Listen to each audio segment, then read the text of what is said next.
누가복음 9장 12절부터 17절까지의 말씀입니다.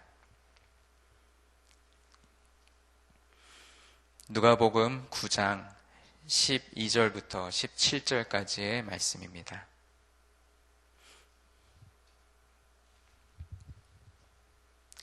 우리 대부분 다 찾으신 줄로 알고 12절부터 17절까지의 말씀을 우리 다 함께 봉독하도록 하겠습니다.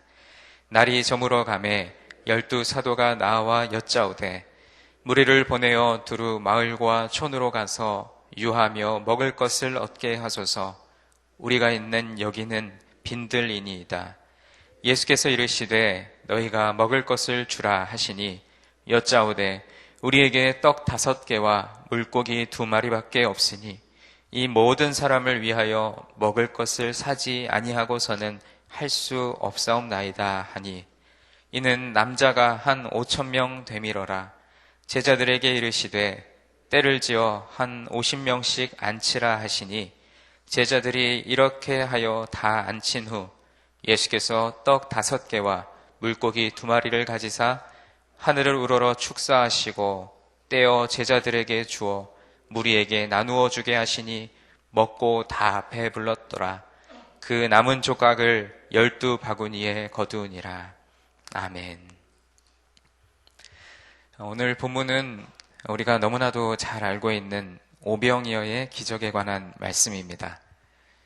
떡 5개와 물고기 2마리를 축사하신 후 5,000명을 먹이셨던 이 기적은 유일하게 마태, 마가, 누가, 요한 네 복음의 4복음서에 모두 등장하는 사건입니다. 그만큼 매우 의미 있는 사건이라고 볼 수 있습니다. 예수님은 제자들에게 한 50명씩 때를 지어 앉히라고 말씀하십니다.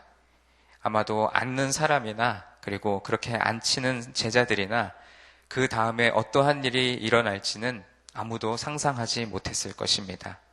그럼에도 불구하고 그 어느 하나 아무런 이의를 제기하지 않고 순종하는 모습이 어쩌면 우리 눈에는 더 이상하게 여겨집니다. 예수님은 하늘을 우러러 축사의 기도를 올렸습니다. 그러나 이 기도는 어떤 특별한 능력을 바라는 그리고 어떤 특정한 기도는 아니었습니다. 그저 식사하기 전에 일반적인 기도의 모습이었지 기적을 간구하는 그런 특별한 간청 기도는 아니었습니다. 그 후에 인류 역사상 유례가 없는 기적이 일어났던 것입니다. 성경에는 그 기적이 어떠한 방법으로 일어났는지에 대한 자세한 설명은 없습니다. 다만 성경을 연구하는 학자들은 이 사건에 2번의 기적이 일어났을 것이라고 추측합니다.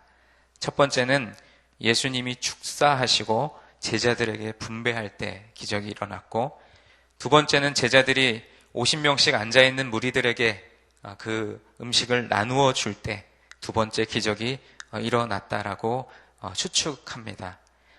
그렇지 않았다면 제자들은 예수님과 무리들을 번거롭게 왕래하는 수고를 해야만 했을 것입니다. 그러나 이것 또한 어떤 정확한 근거는 없습니다. 현장에 있었던 증인들은 이제는 모두 이 세상에 없기 때문입니다. 배고픈 남자만 5,000명을 앞에 둔 그때에 이 예수님의 제자들은 어떠한 마음이었을까요? 제자들은 속수무책이었을 것입니다. 예수님만 바라볼 수밖에 없었습니다. 예수님, 어찌하면 좋겠습니까? 그 제자들에게 예수님께서 오늘 본문 13절에서 이렇게 말씀하십니다. 예수께서 이르시되 너희가 먹을 것을 주라 하시니 여짜오되 우리에게 떡 5개와 물고기 2마리밖에 없으니 이 모든 사람을 위하여 먹을 것을 사지 아니하고서는 할 수 없사옵나이다 하니, 떡 5개와 물고기 2마리밖에 없다라고 이야기합니다. 그리고 마을에 가서 먹을 것을 좀 더 사와야겠다고 하는 것이 제자들의 대답입니다. 이미 이 기적의 현상을 알고 있는 우리들로서는 이 제자들의 말이 믿음 없는 자처럼 보일지 모르겠습니다. 그러나 오늘날 이 시대를 살아가는 우리들에게 똑같은 상황이 벌어졌다면 우리도 아마 동일한 대답을 했을 것입니다. 예수님, 저기 마트에 가서 좀 더 사오겠습니다. 5,000명이 먹으려면 더 충분히 사야 됩니다. 라고 대답할 수밖에 없는 것이 어쩌면 인간으로서는 가장 합리적이고 상식적인 대답일 것입니다. 그러나 예수님이 제자들에게 너희들이 먹을 것을 주라고 말씀하신 후에 이미 이 기적은 일어나기 시작했습니다. 그 후에 실제로 이 명령은 이루어졌습니다. 성전 미문에서 구걸하던 나면서부터 앉은뱅이였던 거지를 예수님의 제자 베드로가 고쳐주자 사람들이 베드로와 요한에게로 몰려들었습니다. 그러자 베드로와 요한은 부활하신 예수 그리스도를 증거했습니다.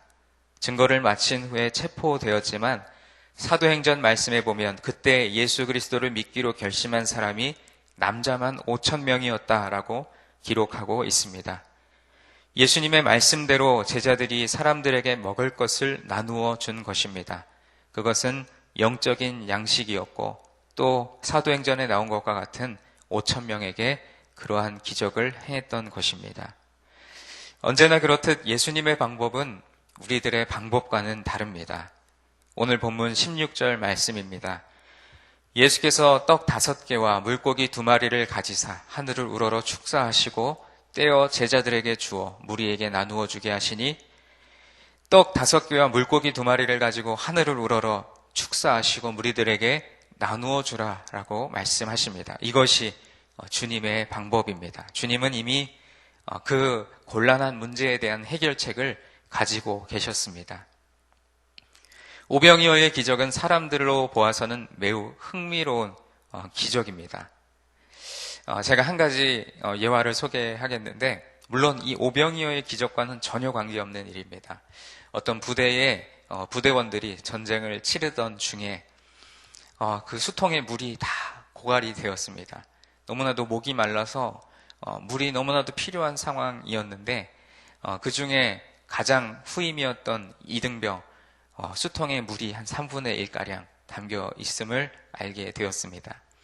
그러자 지휘관이 그 이등병에게 가장 그 후임인 그 이등병에게 당신이 가지고 있는 그 물을 우리가 조금씩 나누어 먹으면 어떻겠냐라고 제안을 합니다.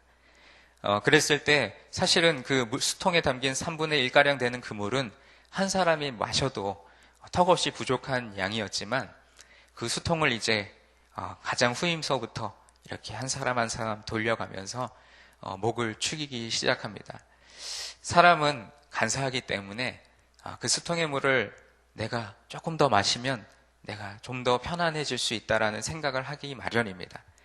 그 중에 한 사람이라도 아마 욕심을 부렸더라면 그 수통의 물은 다 한 사람 한 사람 돌아가기도 전에 다 말라버렸을 것입니다. 그러나 전쟁 가운데 전우회로 똘똘 뭉친 그 부대원들은 그 수통이 다 돌아가고 마지막 지휘관에게 올 때까지 그 3분의 1밖에 없었던 물이 조금밖에 줄지 않았던, 그래서 모두가 실제적으로 육체적인 그 목마름과 갈급함을 채우지는 못했지만 마음으로는 우리가 서로를 이렇게 배려하고 있구나, 서로를 이렇게 지켜주기를 원하는구나 라는 그 마음의 감동 때문에 실제로 물을 마시지는 않았지만 물을 마신 것 이상의 어떤 충족함을 느꼈다라고 하는 예화를 들었습니다. 근데 이것은 사실은 이 오병이어의 기적과는 본질적으로 다릅니다. 왜냐하면 이 예화에 나온 그 수통의 물은 오히려 줄어들었지 늘어나진 않았지만 오늘 우리가 알고 있듯이 이 오병이어의 기적은 처음에 떡 5개와 물고기 2마리였던 그 작은 양이 남자만 5,000명, 그 수많은 사람들을 먹이고도 우리가 알고 있는 것처럼 12바구니나 남는 세상의 물리적인 기준으로는, 그 생각으로는 도무지 이해할 수 없는 기적과도 같은 일이었습니다. 이러한 이유 때문에 불신자들이 믿지 않는 기적 중에 하나가 바로 오늘 우리가 묵상하고 있는 이 오병이어의 기적입니다. 하지만 우리가 조금 더 생각을 해보면 하나님을 믿는 그리스도인들의 삶에는 이러한 기적이 성경에만 담겨 있는 것이 아니라 이러한 기적이 지금도 우리가 살아가고 있는 인생 가운데는 여전히 이루어지고 있음을 알 수 있습니다. 물론 그렇지 않다라고 생각하는 기독교인들도 있다면 이 부분을 좀 더 깊이 생각해 본다면 깨달을 수 있을 것입니다. 지나간 삶의 모습은 거의 다 그렇다고 보아도 과언이 아닐 것입니다. 내가 살아온 것 같고 내가 이룬 것 같지만 실은 보이지 않는 도움이 없었다면 우리는 오늘 이 자리에까지 올 수 없었을 것입니다. 사람이 한평생 먹고 사는 경비를 계산하면 천문학적인 돈이 필요하다고 합니다. 우리 가족 한 사람이 그런 돈이 있어야 되는데 우리에게는 그런 돈이 없었다라는 것입니다. 특별히 자녀들을 교육하는 문제가 그 대표적인 예라고 볼 수 있습니다. 경우에 따라 차이는 있겠지만 우리가 걸어온 인생의 발자취를 되돌아보면 내가 갖고 있었던 것으로 산 것이 아니라 하나님께서 더 충만하게 채워주셨다라고 하는 것을 깨달을 수밖에 없습니다. 저는 특별히 오늘 말씀 속에서 이 기적이 일어난 장소를 눈여겨볼 필요가 있다고 생각합니다. 오병이어의 기적은 물질을 마음껏 충족시킬 수 있는 시장 한가운데서 일어난 것이 아니라 아무것도 없는 광활한 빈들에서 일어났습니다.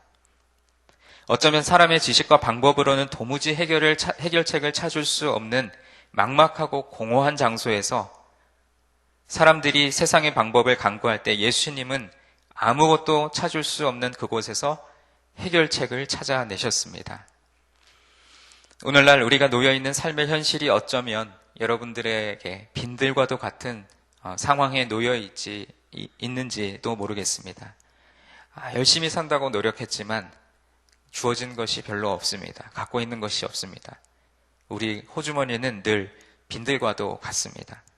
하지만 중요한 것은 지금 이 시간도 먼 훗날 되돌아보면 여전히 오병이어의 기적과 같은 삶의 기적으로 살아갔음을 고백하지 않을 수 없을 것입니다. 오늘을 살아갈 수 있는 것도 당연하고 거저 주어진 것 같지만 기적과도 같은 새로운 한 날인 줄로 믿습니다. 그것을 감사함으로 받는 자들에게는 하나님의 은혜가 더욱더 풍성하게 채워질 것입니다. 과거의 모습이 그렇다면 오늘 그리고 앞으로 살아갈 미래의 모습, 우리의 삶의 현장도 그럴 것입니다. 그래서 믿음의 삶은 이러한 오병이어의 기적과 같은 이 기적이 연속하는 그러한 삶의 모습이라고 볼 수 있습니다. 이 기적은 말씀이 쓰여진 이 당시에만 있었던 사건이 아니라고 생각합니다. 그것으로만 그쳤다면 사복음서에 모두 기록되는 그러한 일을 누리지는 않았을 것입니다. 우리 믿는 그리스도인들도 때로는 광야와 빈들에 머물 수 있습니다. 실제적인 삶의 필요들이 채워지지 않고 무엇을 해야 할지 또 어디로 가야 할지 모르는 상황이 우리에게 다가올 때가 있습니다. 오늘 이 새벽에 모여 예배드리는 우리 중에 나는 절대로 그런 일을 당하지 않을 것이라고 장담할 수 있는 분이 얼마나 계실까요? 또 나는 어떤 어려운 상황에 처하든 살아날 수 있는 능력이 있다고 장담하실 수 있는 분이 몇 분이나 계시겠습니까? 사랑하는 성도 여러분, 우리는 하나님을 믿는 그리스도인들입니다. 곧 예수 그리스도가 누구이신지를 아는 사람들입니다. 내가 그리고 여러분이 그리스도인이라면 우리는 이미 해결책을 가진 사람들입니다. 해결책은 바로 예수님을 찾는 것입니다. 우리는 그저 그 주님을 바라보고 찾기만 하면 됩니다. 주님을 찾고 그 앞에 엎드릴 때 그곳에 해답이 있는 줄로 믿습니다. 우리가 아는 세상적이고 상식적인 해답이 아니라 주님의 방법은 따로 있습니다. 바로 오늘 본문에 나온 것과 같이 오병이어로 5,000명을 먹이고도 남는 방법이 바로 우리가 가진 주님의 해결책입니다. 오늘 여러분의 삶 속에서 이러한 기적을 경험하는 축복이 있기를 간절히 소망합니다. 사람들은 제각기 나만 어렵게 살고 있다고 생각합니다. 정말 나만 힘든 걸까요? 아닙니다. 세상 사람들은 다 저마다의 어려움을 가지고 살아갑니다. 어려움이 없는 사람은 세상에 단 한 사람도 없을 것입니다. 우리가 빈들에 갇혀 대책 없이 주저앉아 있을 때 해는 뉘엿뉘엿 넘어가고 탈출구는 보이지 않고 앞이 캄캄하고 또 배고플 때 바로 오늘 말씀에 나오는 주님을 기억하시기 바랍니다. 그리고 그분을 찾는 저와 여러분이 되기를 바랍니다. 주님의 방법을 따라 해결책을 얻는 저와 여러분이 되기를 바랍니다.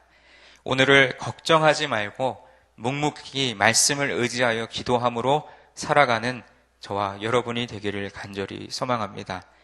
다만 오늘 우리들이 해야 할 일이 있습니다. 예수님의 말씀대로 사람들에게 먹을 것을 주는 순종의 모습입니다.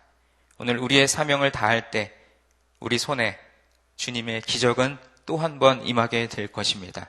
당장 그것이 우리 눈에 보이지 않을 수도 있습니다. 하지만 먼 훗날 그 사실을 우리의 입으로 증언하게 될 날이 있음을 확신합니다. 믿음으로 사는 저와 여러분이 되기를 간절히 축원하고 또 감사하며 순종함으로 나아가는 오늘 하루의 삶이 되기를 다시 한번 주님의 이름으로 간절히 축원드립니다. 기도하겠습니다. 우리의 인생을 이끄시고 우리의 필요를 채우시는 하나님 아버지, 오늘 우리에게 주신 누가복음 9장 12절로 17절의 말씀에 우리가 너무나도 잘 알고 또한 너무나도 당연하게 받아들이는 오병이어의 기적에 대한 말씀을 우리가 함께 묵상하고 또 우리 마음에 품습니다. 그저 성경에 나오는 전설과도 같은 그러한 기적으로만 여겼지만 이 기적이 오늘날 우리의 삶 속에서도 우리가 알지 못하는 중에도 우리의 삶에는 이미 이 오병이어의 기적이 이루어지고 있는 줄로 믿습니다.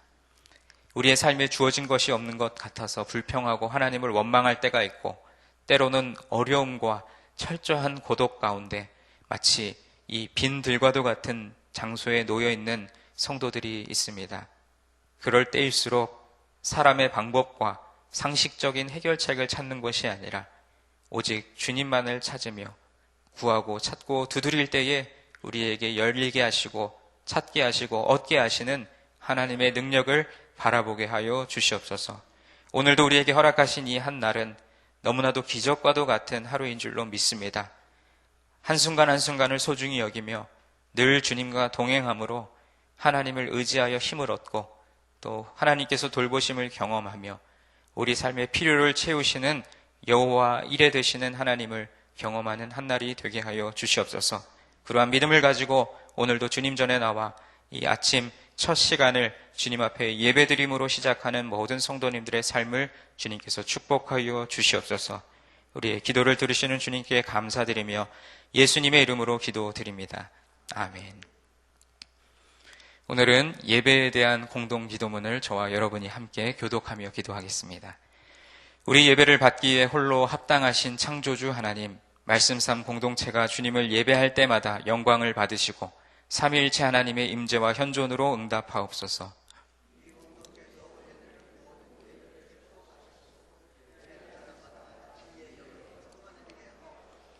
주님이 찾으시는 예배자들이 훈련되어 일어나게 하옵소서. 교회에 함께 모여 우러르는 공예배의 거룩한 감동을 세상에 흩어져 섬기고 나누는 삶의 예배로 살게 하옵소서. 아멘. 주기도문 하시겠습니다. 하늘에 계신 우리 아버지, 아버지의 이름을 거룩하게 하시며 아버지의 나라가 오게 하시며 아버지의 뜻이 하늘에서와 같이 땅에서도 이루어지게 하소서. 오늘 우리에게 일용할 양식을 주시고 우리가 우리에게 잘못한 사람을 용서하여 준 것 같이 우리 죄를 용서하여 주시고 우리를 시험에 빠지지 않게 하시고 악에서 구하소서. 나라와 권능과 영광이 영원히 아버지의 것입니다. 아멘. 지금 들은 말씀이 오늘 하루 우리의 삶으로 이어지게 하옵소서. 또 계속해서 전도 대상자 VIP를 품고 기도할 때 그들의 마음의 문이 열리게 하소서.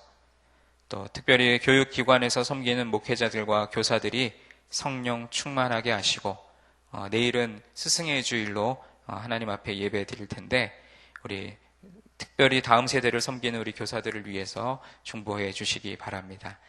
주일 예배를 기다리며 준비하는 목회자와 리더들이 성령의 능력을 힘입게 하소서. 또 내일 있을 유아 세례식과 또 사교구 7교구 VIP 초청 주일이 은혜 가운데 잘 진행되게 하옵소서. 그 외에 여러분 각자가 가지고 나오신 기도의 제목을 자유롭게 아뢰시다가 돌아가도록 하겠습니다. 기도하겠습니다. 하나님 아버지, 오늘도 이 새벽에 주님의 말씀으로 우리를 깨워주시고 또 말씀을 의지하여 기도할 수 있는 귀한 시간을 허락하여 주심을 감사드립니다. 우리의 삶 속에 이미 이루어지고 있는 오병이어의 기적과도 같은 삶을 우리가 감사함으로 여기고 오직 주님만을 바라보며 예수님의 말씀과 예수님의 행동에